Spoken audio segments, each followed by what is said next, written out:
We're excited to have Marissa Houston, who is the Stormwater Program Manager for the town of Mooresville. She's been with Mooresville for 4 years, and in her role, she oversees the development, implementation, and tracking of the town's Phase 2 NPDES permit and stormwater maintenance program.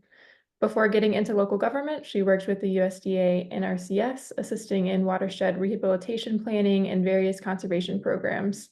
She's a graduate of West Virginia University with a BS and MS in Natural Resource Economics and a graduate certification in GIS and spatial analysis. So whenever you're ready, take it away. All right, hopefully my screen looks okay. It does. All right, great. So thank you for the introduction. My name is Marissa Houston. I'm the Stormwater Program Manager here for the town of Mooresville. I see a lot of familiar names in here, so I'm sorry if some of you have heard me talk about some of this before, but I did spice it up a little bit, so it'll be a little bit different. But I'm here to talk about just ArcGIS Online and Survey 123 and how we have implemented that into our stormwater program and how it can be used for smaller MS4s. So just a little background on town of Mooresville for those of you who don't know us. Current population is 54,000 roughly. We are also, I think, the #1 growing suburb, not in North Carolina, but in the whole country right now. So that's been fun to deal with on the development side and just the overall growth and traffic, of course. Our jurisdictional area is roughly 26.5 miles. We have a smaller stormwater program just for the size of our growth that we've had. We have 9 full-time employees. There's 2 of us on the administrative side, myself and our stormwater program specialist. And then we have our maintenance crew, which is a maintenance supervisor and then a crew of 7. One of those is a dedicated full-time street sweeper. Prior to 2021, we were a very still small town mindset for our stormwater program. It was very much so that find it, fix it approach. We had a resident call and say, hey, we have an issue with the storm drain, or hey, we have some type of flooding here. We would go out, address it after it was brought to our attention by someone else. We realized that this was not really an effective way to operate, especially with the significant growth that Mooresville's seen. And we had no choice but to move to a more meaningful approach and be a little bit more proactive. Another piece of that puzzle was our Phase 2 NPDES permit. So I don't know if there's any other MS4s that are on the call. Seems like there's quite a few maybe. But the minimum measures that we're familiar with is our public education outreach, public involvement participation, illicit discharge detection elimination, post-construction site runoff controls, construction site runoff controls, and pollution prevention and good housekeeping. You'll see I put a little asterisk there for our construction site runoff. That is currently for the town. We have that is delegated to Iredell County. So we don't currently deal with erosion control, but that is soon to be coming over into our hands too. So I'm not really going to touch much on how we deal with the tracking and enforcement of that. Really going to kind of lean in on the other 5 minimum measures. So those of you who do have permits or have any involvement with DEQ, you'll know that the cardinal rule is if you didn't document it, it never happened. So we have just a couple snips from our actual Phase 2 permit here, provide a mechanism for tracking, show how you document things, provide training, provide standard documentation. When I first started my role as stormwater program specialist at the town in 2020, I inherited probably say like 45 binders full of hard copy inspection forms, papers, old service requests, work orders. We had somewhat of a GIS system that was implemented that was just an inventory of our assets, but all of our other tracking was done just on paper.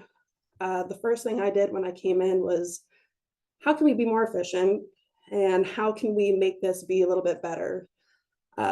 We knew that we were going to be audited. It was the first time the DEQ was doing audits of this nature.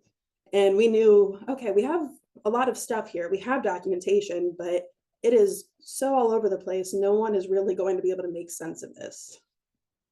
That is where our ArcGIS Online and Survey 123 kind of came into place. So you'll see each of the minimum measures, I kind of highlighted some of the things that we use Arc Online, the Survey 123 for. And we're going to dive into those a little bit further throughout the presentation. But this is just kind of the baseline of our program. If you ever go into my ARC online account, there's like hundreds of different types of maps and dashboards and things like that. I'm a very visual person. And I've also found that that's very helpful when you're in an audit scenario and you have to prove that you've done something. The best way is to show the visuals by numbers, by mapping, something that is tangible, not 45 pieces of paper and a bunch of binders strewn across a table, hoping for the best. So I'll kind of just start from the beginning with our public involvement and participation in our public education program. So at the town, obviously we have those minimum measures that we have to do that are part of our permit, and there's different ways that we implement that. So our stormwater management plan, this is kind of just a abbreviated version of all the things that we implement. So we do social media, publications, we go to events, try to get into the schools, things like that.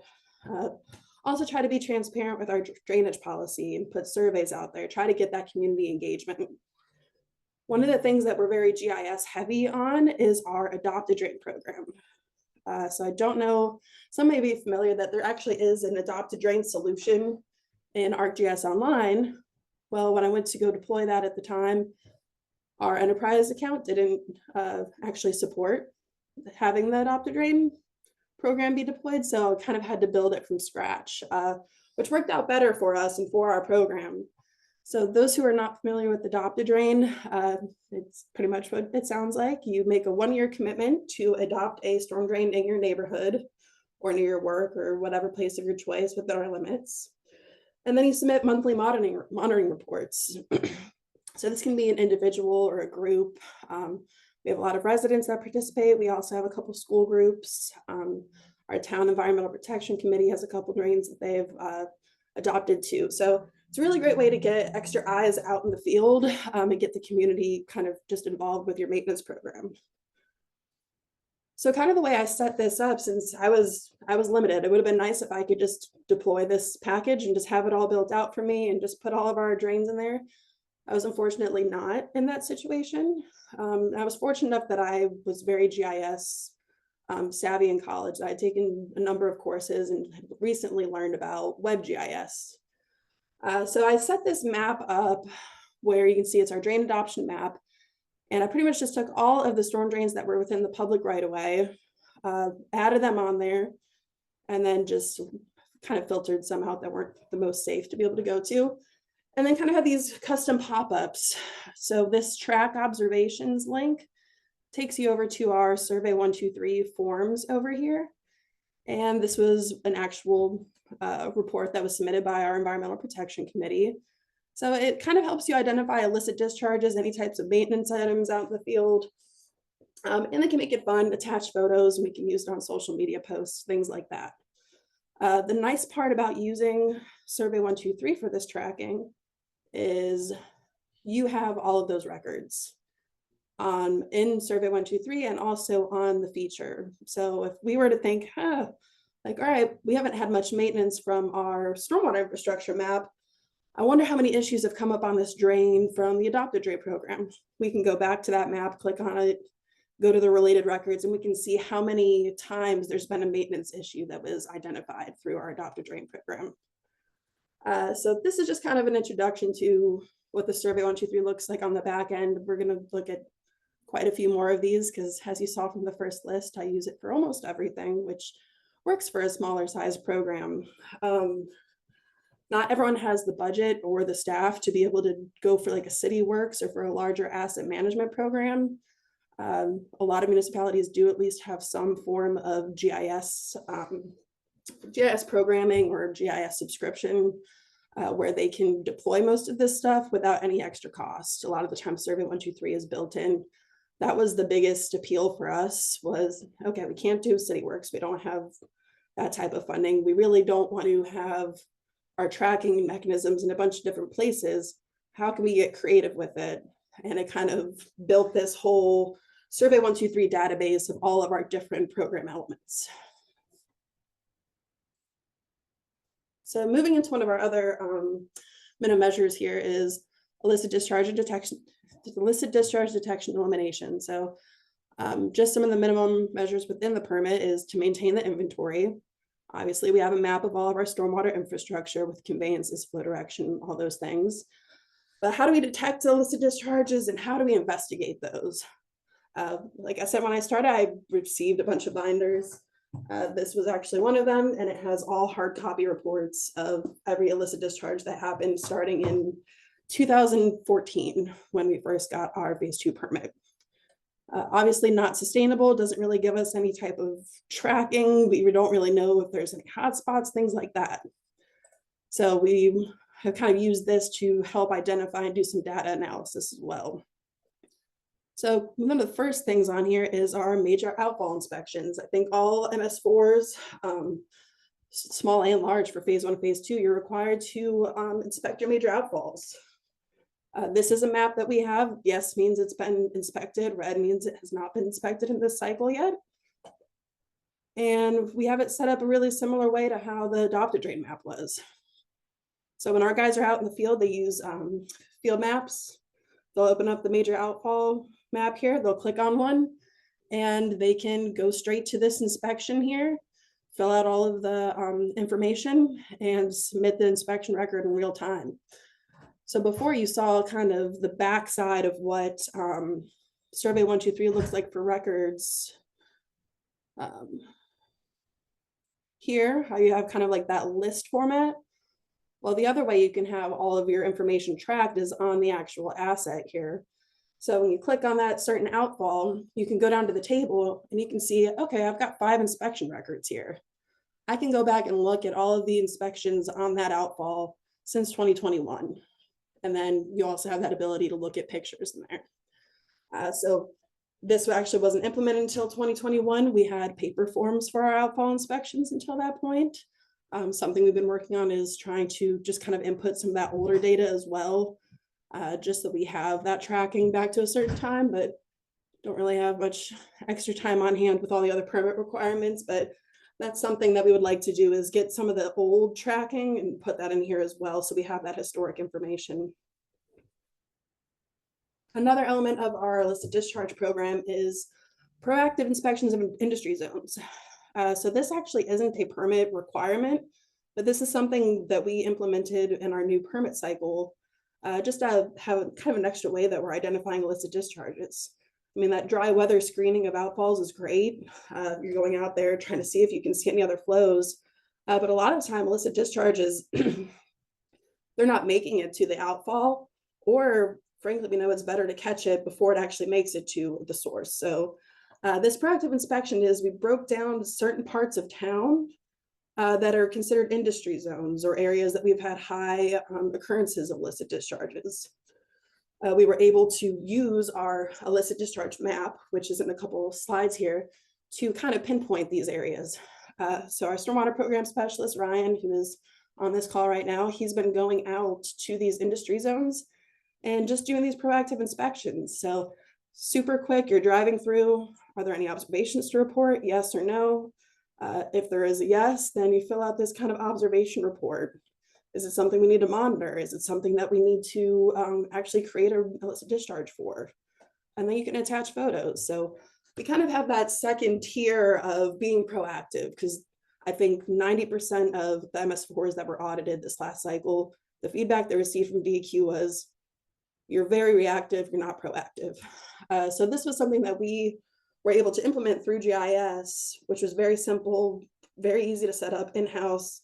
And it not only helps us with our permit tracking, but it's going to help us with our water quality. I mean, some of these industry zones, we've already identified some issues with mobile car washing, things like that. So we've only been doing it since July, and it's already starting to kind of pay off for our program. The illicit discharge reports that I had mentioned that we kind of built this map based off of. Formerly, all of those papers were just hard copies. They looked like that on the left, just a binder full of those reports, and then a tracking form. Well, now here on the right is what we actually work with. We have all of the data that's in there, and then we have this information in report format where we can export it out, and it can actually look exactly like this form without having to fill it out by hand. So we not only have the GPS data, we have location where we can analyze and see our hotspots. We have our tracking mechanism, which is part of the permit. So instead of running off of spreadsheets and forms all over the place, everything is in one place in Survey 123 here. It also has the tracking for the enforcement. So that is part of the minimum measure is you need to have enforcement action that you're taking. You need to track enforcement, track open and closed work orders. We can do all of that from the same page, which cuts down time. And also you can submit everything out in the field and edit it at a later date. Moving out of the illicit discharges, this is our private stormwater control measure inventory. So the next minimum measure is our post-construction site runoff controls. All MS4s, you're required to either inspect or have annual inspections submitted for private stormwater control measures. We require all private stormwater control measures to annually submit inspections to the town. Something that's part of this new permit cycle, we are also doing our own compliance inspections on top of that. We've noticed that throughout the year that a lot of these SCMs get neglected. They're only looked at once a year when it's inspection time. It's taking a long time for them to get maintenance done. They don't understand their maintenance abilities or what they're supposed to be doing. So by going out and doing compliance checks, we're starting to monitor these throughout the year, kind of give these private property owners a heads up like, hey, I know your annual inspection is due in March, but we're in November now. Here's a heads up of some maintenance items that you have coming along. So Mooresville is also covered under water supply watershed program. So we do have some SCMs here that are prior to us getting a phase 2 permit. We also do compliance checks on those. So we have both of those mapped here. And they all write to the same Survey 123 form, but we're able to filter that information out so we know which ones are falling under our phase 2 for our annual reporting purposes. So the inspections, it's kind of that same page that we show every time. Not sure if we have some GIS savvy folks on this page, but these are custom URL links. So the URL takes you from that feature to the inspection report page, and it populates the global ID, so the identifier from the feature, into that form, and it creates the related record. So that's how when we click on a feature, we can see all of those related records for it. There's a parent-child relationship, so you can have one point and many related records for it. So we can have inspection records for the next 15 years stored on one feature. So our tracking mechanism for how we do this is our specialist, he goes out in the field, completes that compliance inspection through the app or through the website, and he can submit it to Survey 123. This is what all those records look like on the back end. And you're able to generate reports. So I think one of my favorite functionalities with having Survey 123 is you can create custom templates. You'll see that we have different templates here for the different types of stormwater control measures. And you put in all the field information, design it custom to how you want it to look for your municipality, for your organization. I've seen similar things done for private sector, for companies that actually offer SCM inspections for private owners, where you can generate this template. So this inspection, Ryan did that earlier this week, and you'll see that it populates all this information that was from the Survey 123 form. Project name, what type of maintenance is required. It also pulls in all the pictures. That was just the first page of several pages of pictures. And then it'll tell you the compliance status. You can customize it as much as you want, make it a simple, just export form, or you can make it like this. So something we've started doing is when we do identify major issues and we think it needs to be brought to the property owner's attention before the annual inspections come along, we can send this to their maintenance company, send this to the property owner, so that there aren't any surprises when they get that inspection done and they can start working on those items. So it's kind of twofold. It helps us with our tracking mechanisms internally, and it's also helping with the compliance for these MS4s. I mean, for these private pond owners. My goal for next year is to have this be something that's public facing. So this map that we have that we use for our internal inspections, we're still at a point where we require property owners to just send us a PDF of the inspection form. And we're saving them into folders and doing everything. Our goal is to have our private industry submit through Survey 123, submit through this platform as well, and just completely cut out that whole mess of the emailing and the back and forth. And did you get this? Did you not get this? You can have kind of that instant validation, know that it has been submitted going through this portal. So that's something that we have coming in the near future. Just have to start working out how we want that to look just on the forward-facing platform. I'm sorry, I'm talking a little fast. I wanted to make sure I get through all of these different parts of our program. So this is kind of like the biggest part that I wanted to talk about. And I think where we see the most benefit is with our pollution prevention and good housekeeping program. So pollution prevention, good housekeeping, exactly what it sounds like. It's how are we as a municipality making sure that we are leading by example, that we are being proactive, that we are maintaining our infrastructure, and we're doing right by our water quality.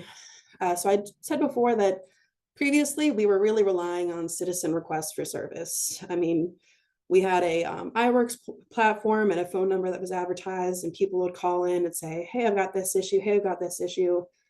And we really didn't have a backlog of repairs. We didn't really have a good idea of what the conditions were like on our assets. We would randomly do kind of inspections when time permitted, but part of it was a staffing issue, and part of it was just not having a good structured program in place yet for being a young and smaller crew. So like I said, in 2021, we moved to this more proactive inspection program. So how our stormwater maintenance crew kind of works is we have one crew, but we kind of break off into two groups. We have our maintenance and repairs, and then we have our inspections group. Our inspection group will go out with our EnviroSight camera trailer. We have the little Rover, really expensive track car to take down and actually look at our infrastructure. And we can assign conditions to our assets and actually get a look at this. So by breaking off our maintenance crew, we've really been able to identify more issues and then address those. So a lot of the time, if we have a really large repair, if we need all hands on deck, we're not going to have an inspection crew that's out there. I mean, it goes based off of the priority. If we've got a couple hundred feet of pipe that need replaced, we're not going to have guys out running in the trailer. But if there's just some small things that we can address with 2 or 3 people, we're almost always doing some type of proactive inspections, whether it's for our infrastructure or for town-maintained SCMs. So surprise, surprise, another map for ArcGIS Online and field maps. When our crew is out in the field, I think they have 3 iPads between all of them. They are able to update the conditions on assets and whether it's a safety risk all in the real time. So they will open up our infrastructure map here, click on an asset, and they will fill out these conditions. They can also note that, is it a safety risk, yes or no? And they can submit that and it will update in real time on our dashboard, which you'll see in a few slides. So you may be wondering how we came up with these conditions here and how this kind of index comes into play. This condition 1, 2, and 3 has a formula attached to it, and it automatically calculates that number out. So if you look at the next slide here, we realize, okay, we can't treat all assets the same, can we? I mean, inlets like catch basins, pipe inlets, junction boxes, they have different inspection elements. We didn't want this to be super clunky and have a ton of different formulas and a ton of confusing numbers. So we made it a really simple condition matrix. So condition 1 here, that's our inlet. We think that's the most important, our box, second most important, and then the ground condition is the least. And then when our field members are out, they will go and they will grade this.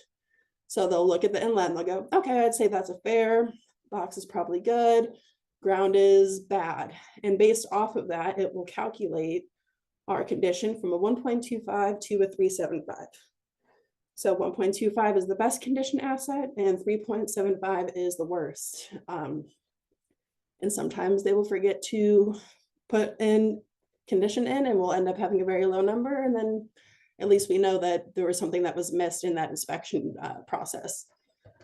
So this was something that we actually kind of stole from the city of Charlotte. They have a way more comprehensive, I think theirs is a larger grading scale, but as a smaller MS4 with smaller staff and having to do this in-house, this is something that worked for us and has really helped us identify issues. The second part of this with the condition assessment is how we prioritize our maintenance. So the way that they're put on our list, which is on, this is what our dashboard kind of looks like.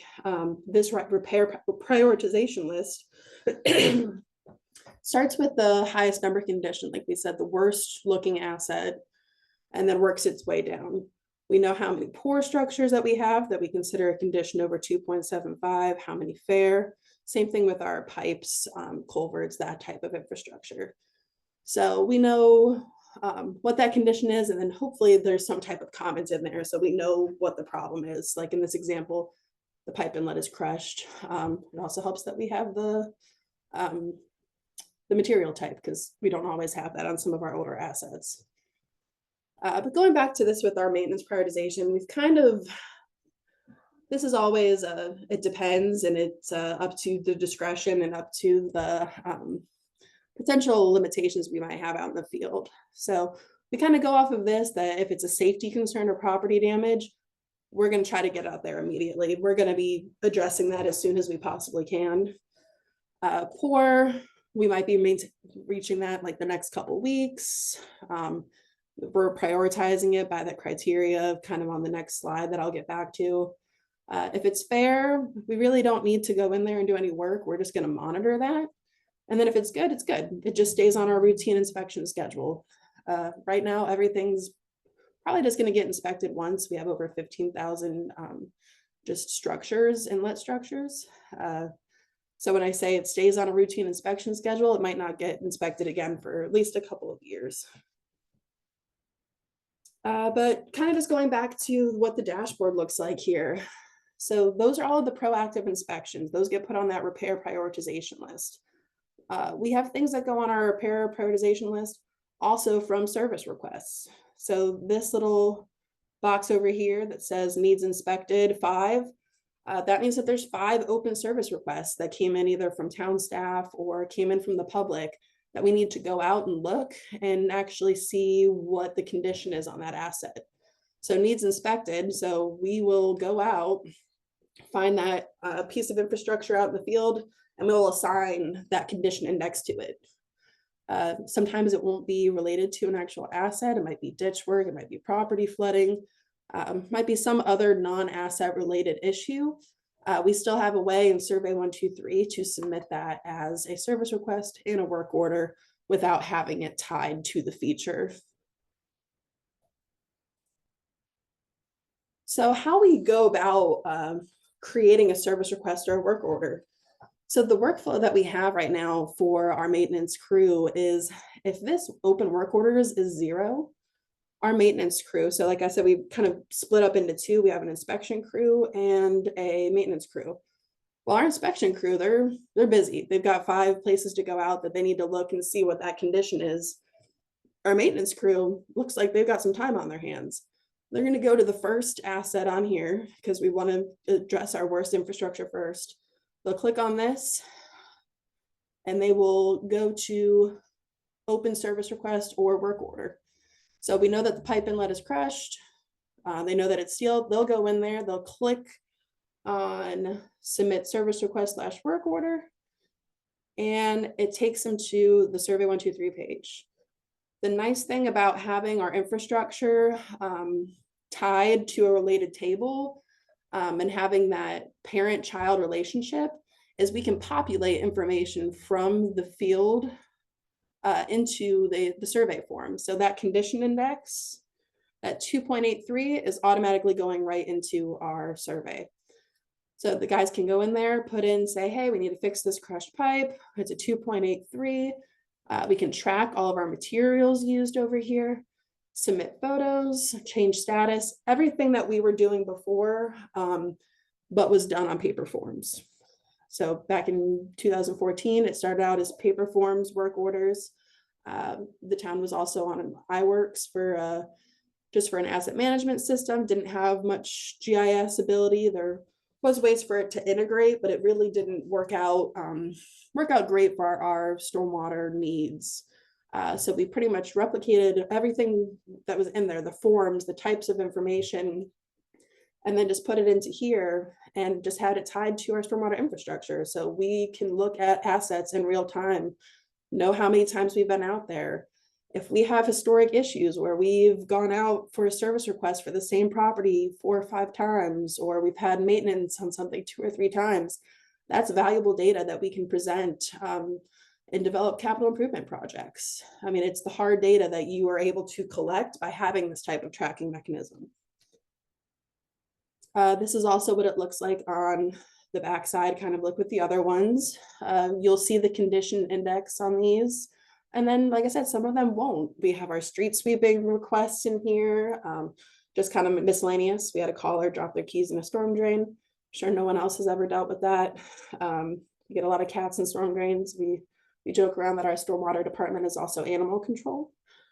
We get quite a few calls about critters of all sorts, but we are able to track everything in here too, that's not related to an actual asset.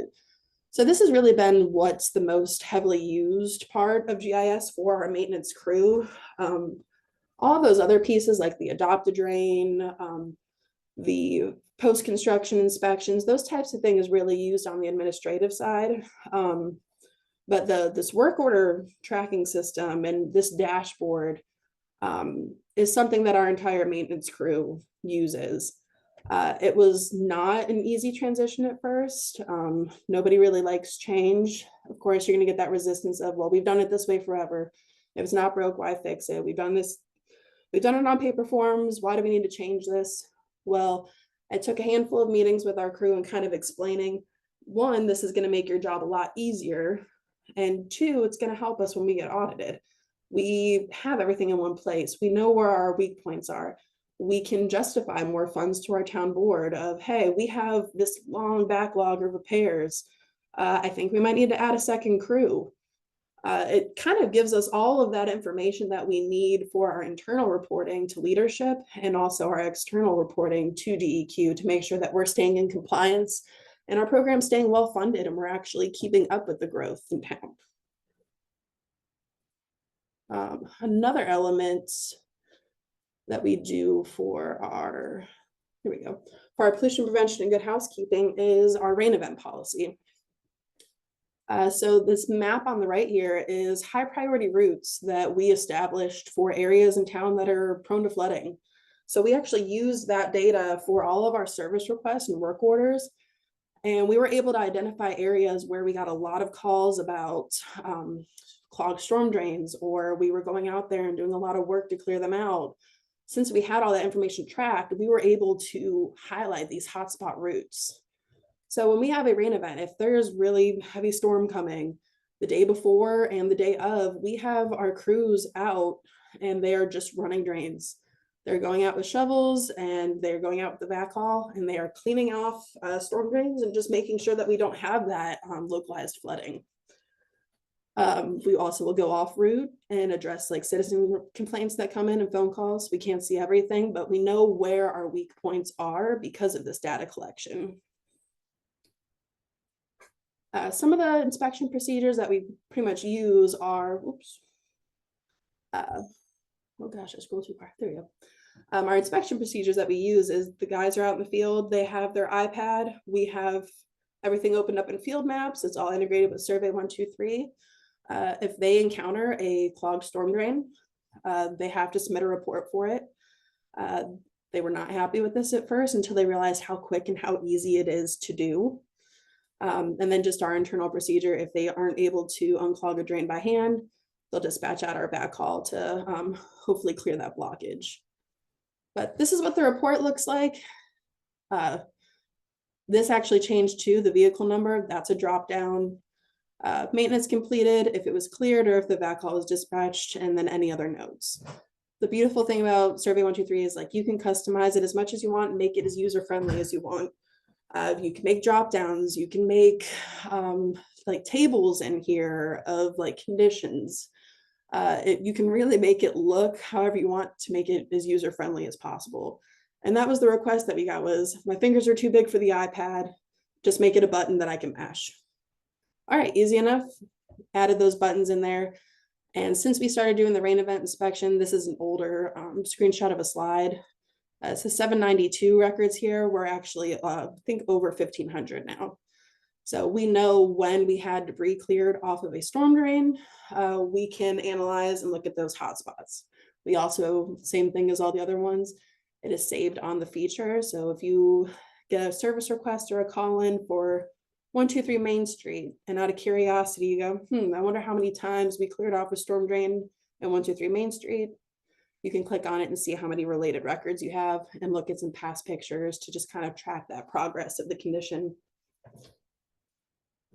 And then just kind of the last piece of the puzzle is that data analysis part. So how a lot of these maps were built was by analyzing the information that was submitted.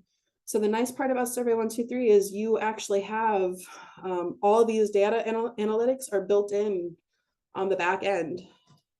So if you look up here where it says analyze, you click on that and it gives you all of this information. You can filter your submitted reports.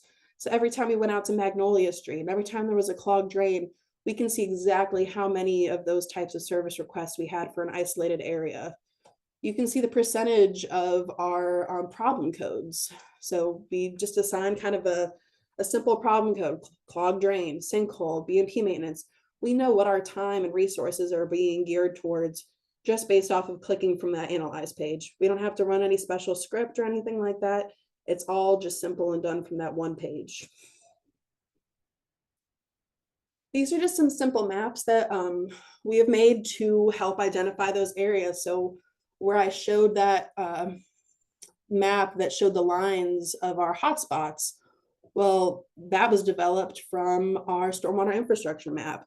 We made this heat map where we saw, okay, where are we having this high level of service requests and work orders? Okay, it's downtown through here, it's going along Cabarrus.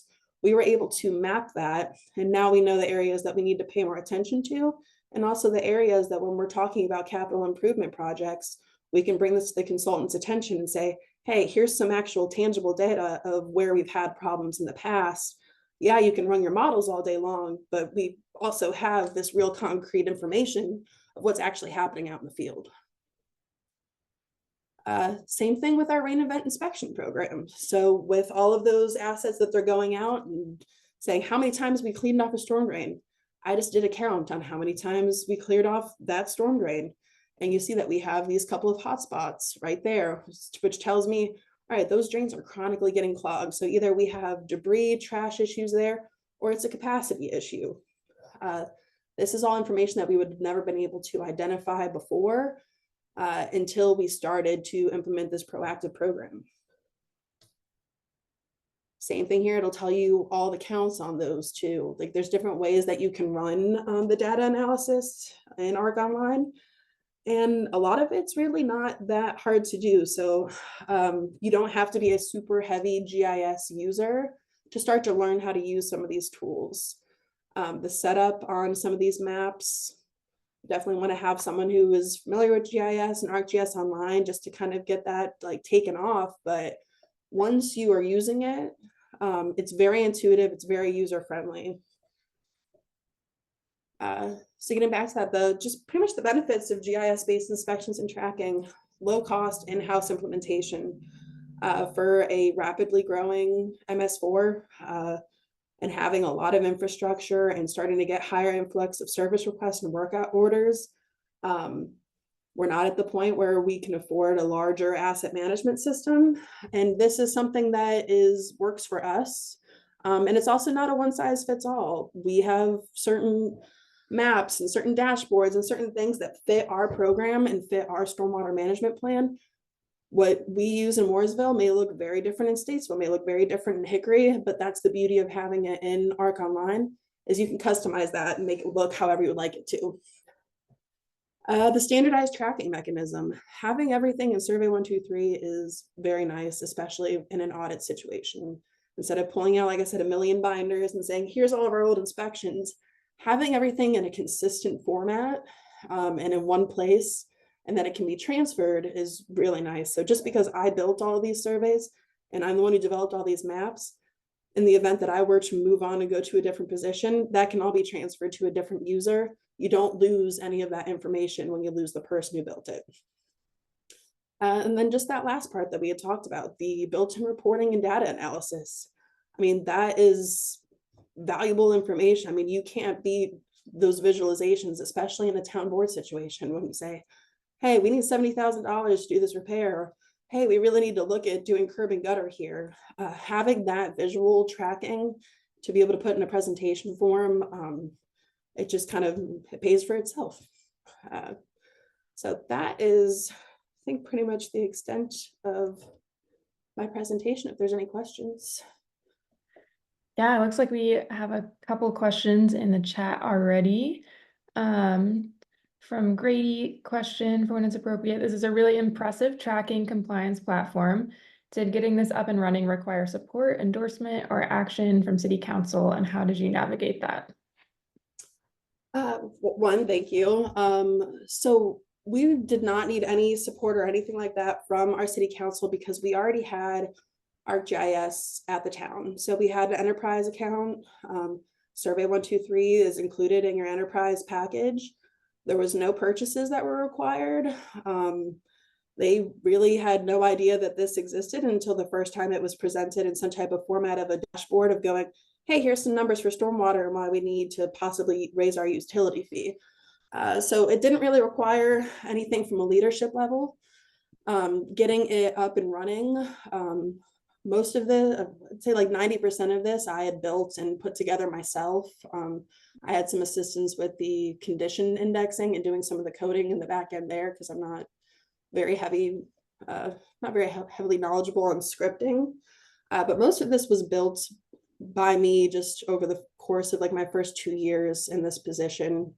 And that was the best part, was we didn't have to get any additional softwares. We already had ArcGIS platform. So it was zero cost and all reward. Awesome. Next question is, how much were iPads for each inspector in the field using 123, and how was internet service in the field? So I think, I'm not sure how much the cost was on the iPads, but we do have the three, like the cost for purchasing an iPad.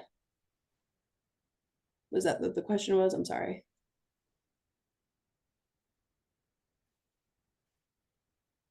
I was just kind of going back. Oh, how much were iPads for each inspector? So I think we just kind of go the base model because there's not a lot of storage that needs to be held on the actual iPads. I think probably like $600 a piece if I had to guess. And how's internet service? It's always going to be spotty here and there. I mean, we have I think it's been better ever since the town switched to FirstNet and everything with AT&T. So there's always going to be problems that you run into, but we really haven't had any problems that weren't operator error with computer hotspots sometimes. But it was pretty low just getting it started up. So we started with one iPad and then just kind of built it into more. So we didn't just overnight throw everyone an iPad and say, hey, we're going to start doing this program. We were able to kind of make it be a transition, get a couple of like those power users, get people that were very well versed in it and kind of help with the others. And it was sitting in conference room over a course of a couple of months and making it our pilot program, and then really doing like the full implementation on it. So it was still pretty low cost. We're at the mercy of internet service sometimes. And then just like with any platform, sometimes GIS is just not functioning. The website will be a little bit of spotty here and there, but those are the things that are outside of our control. All right, next question from Elizabeth. Did you mention approximately how many assets you have and how large your dedicated crew is? So I think we have 15,000 roughly, I think, just with our assets like structure. So that's inlets, outlet pipes, junction boxes, things like that. I'm not quite sure the count off the top of my head of how many linear feet of pipes and culverts we have, but I can get you that information. And our dedicated crew, so we have a crew leader and then 4 that work under him. So there's 5 that are fully dedicated to maintenance. And then we have 1 street sweeper that if our street sweeper is down, he will also dedicate his time to the crew.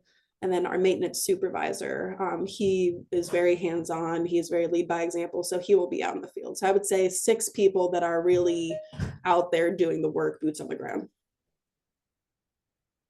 Awesome. And then one more question from Kayla. Marissa, can you send us a link to where we can view your Survey 123 form and or your ArcGIS resource? This is fabulous.